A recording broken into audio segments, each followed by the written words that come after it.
The Myers-Briggs Type Indicator, MBTI, not only gives us insights into our basic personality types, but it also gives us insights into our emotional intelligence. You know, our relationship within our personality. So be sure to watch the videos on interpersonal and intrapersonal factors as related to emotional intelligence. This is going to aid you in developing aspects within this intelligence.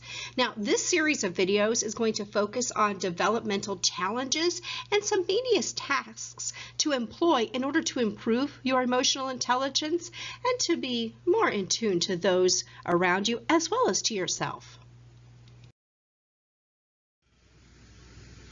So as an ISTP, remember that you have a great quality of analyzing things very quickly. And then because you're able to analyze things quickly, you're able to jump in and take a practical action plan. You make that actual plan, which is very resourceful.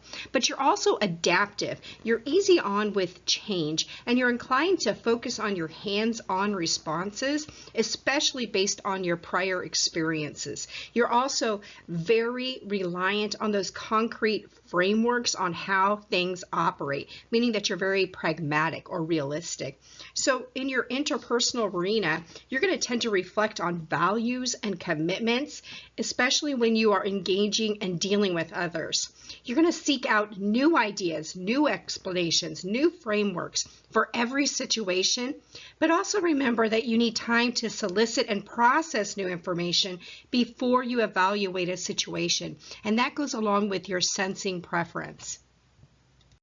So within that interpersonal arena, remember that you are still a very wonderful, spontaneous, pressure-oriented problem solver. You're quick, and you're going to be fast-paced and action-oriented to the point that you can just jump in and do things and solve things, even though at times you may appear as if you're very detached and cool.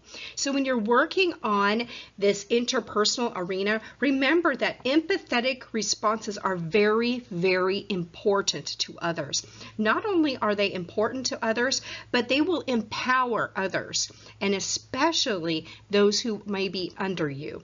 Demonstrate some active listening, especially paraphrase, use some brief summaries, and use those open-ended questions. Remember, the open-ended questions are ones that don't have only a yes or a no response, because you want to be able to gather more perceptions of a lot of different people before you act. And lastly, remember to always look at that big picture. You want to know what those actions and even reactions are going to help and to do and to create before you implement a plan. So let's look at what you can do to help your emotional intelligence quotient. So you're going to continue working on exploring those analytical elements of your situations. This goes along with that sensing preference that you're very data oriented. So continue doing that. And remember also to get to the core practical issues. And you can do that by also recalling that one of your greatest areas of excellence is that you're very masterful in using instruments and hands-on solutions. And so these will help you to continue in this area. Some things you can do to start immediately. Encourage other people to analyze. As an introvert and a sensor and a thinker, this is one of those areas where you're going to really need to look outside of yourself and value other people. You want to encourage them and their feedback. You also want to show some interest in new ways of seeing things. And by doing that, you're encouraging those people who work around you and those that are within your organization, your workplace, even your family, that you care about what they have to say. Lastly, these are things to stop doing.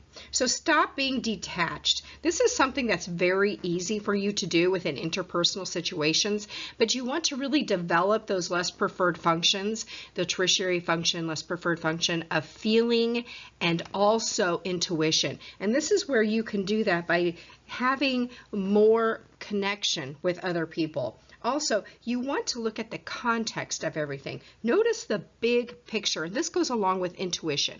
You want to be able to step back and see exactly where every decision you make and what the data is saying in order to derive a good solution to arrive exactly where you want to be.